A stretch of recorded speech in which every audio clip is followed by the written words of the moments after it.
ঝিনাইদহের মহেশপুর উপজেলার ন্যাপা ইউনিয়নের ঝিটকিপোতা গ্রামে প্রায় ৫০ বছর আগে একটি বটগাছে বেশ কিছু বাদুড় বসবাস শুরু করে। সেখান থেকে পরের কয়েক বছরে বাদুড়ের সংখ্যা কয়েক হাজারে দাঁড়ায়। বাদুড়ের সংখ্যাধিক্যের কারণে একসময়ের ঝিটকিপোতা গ্রাম নাম হারিয়ে এখন হয়েছে বাদুড়তলা। বাদুড়তলা গ্রামের মানুষজনও বিলুপ্ত প্রজাতির বাদুড় শিকার ও উত্ত্যক্ত না করায় প্রাণীটি সেখানে স্থায়ী আসন গেড়েছে। বাদুড় অনেক বাদুড় আছে, এখানে ৬-৭ হাজার বাদুড় আছে। প্রত্যেক দিনে লোকজন আসে দেখতে, দূর দূরান্ত থেকে লোকজন আসে। আমাদের এই ঝিটকিপোতা বাদুড়তলায় যে বটগাছে যে বাদুড়গুলো আছে এটা প্রায় ৫০ বছর থেকে এখানে আছে।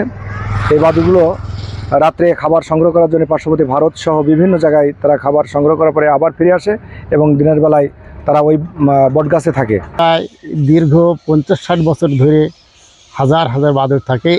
এখন অন্তত ৮-১০ হাজার বাদুড় আছে। বাদুড়গুলো দিনের বেলায় বাংলাদেশে থাকে আর রাতের খাবার খেতে যায় পার্শ্ববর্তী দেশ ভারতে। খাবার খাওয়ার পর ভোর রাতে আবার ফিরে আসে বাদুড়। গাছটিতে থাকা ৮-১০ হাজার বাদুড়ের বসবাস দেখতে প্রতিদিন গ্রামটিতে ভিড় করছেন অসংখ্য দর্শনার্থী। স্থানীয়রা বলছেন বাদুড়গুলো এখানে নির্ভয়ে বসবাস করছে বহুকাল ধরে। বাদুড় প্রকৃতির একটি বিশেষ প্রাণী।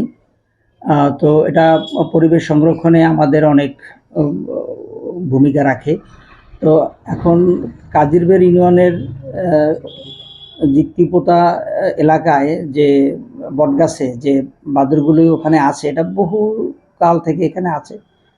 ওরা এখানে থাকলে ওরা নিরাপদ মনে করে, ওখানে ওরা বংশবিস্তার করে। বাদুড় নিয়ে একসময় অনেক কল্পকাহিনী প্রচলিত ছিল গ্রামটিতে, কিন্তু সেসব কুসংস্কারের যুগ এখন কেটে গেছে। এখন এসব নিয়ে কোনো কুসংস্কার নেই মানুষের মধ্যে, বরং এসব বাদুড়েরা মানুষজনের উপকারই করছে। কীটপতঙ্গ খেয়ে ফসল রক্ষার পাশাপাশি ফুলের পরাগায়ন করে ফল উৎপাদনে ভূমিকা রাখছে সব বাদুড়। মানব কল্যাণকারী ও পরিবেশ বান্ধব এই স্তন্যপায়ী প্রাণীটি রক্ষায় প্রয়োজনীয় পদক্ষেপ নেওয়ার দাবি তাদের। ঝিনাইদহ থেকে বশির আহমেদের পাঠানো তথ্যচিত্রে ডেস্ক রিপোর্ট।